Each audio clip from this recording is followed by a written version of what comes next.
अखन अहाँ सब सुन रहल छी झंझारपुर से RM प्रोडक्शन हाउस के शानदार प्रस्तुति।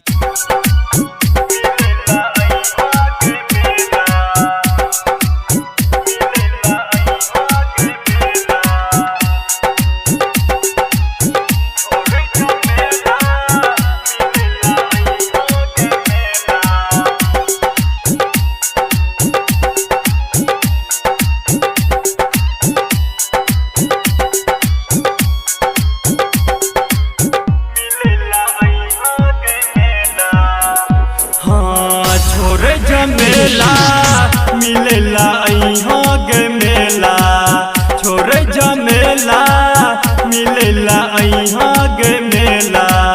झंझारपुर में यज्ञ होइ छे, झंझारपुर में यज्ञ होइ छे, तोरा झूला देबोगे झूला छोरे जमेला मिलेला अइहाँ गे मेला छोरे जमेला मिलेला अइहाँ गे मेला गे सोना।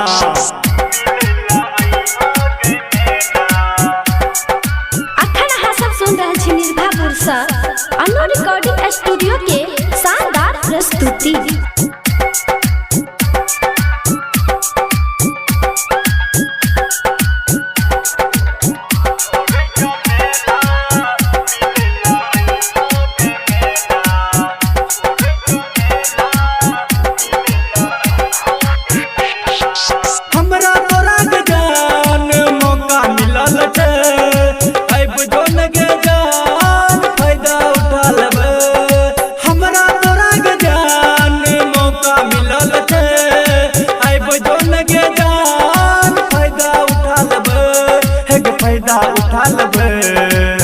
छोरे जमेला मिलेला अइहाँ गे मेला छोरे जमेला मिलेला अइहाँ गे मेला।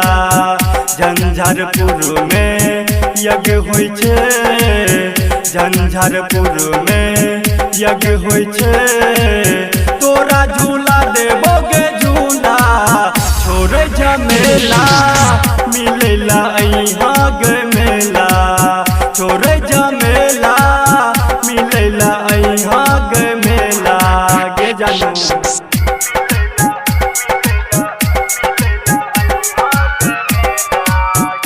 अखन अहाँ सब सुन रहल छी निर्भयपुर सँ अनु रिकॉर्डिंग स्टूडियो के शानदार प्रस्तुति।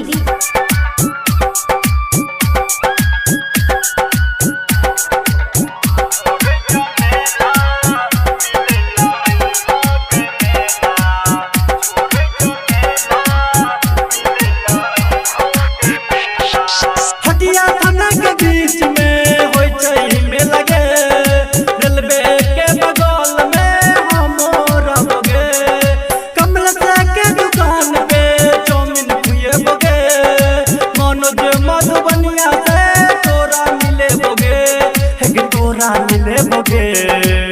छोरे जमेला मिलेला अइहाँ गे मेला छोरे जमेला मिलेला अइहाँ गे मेला।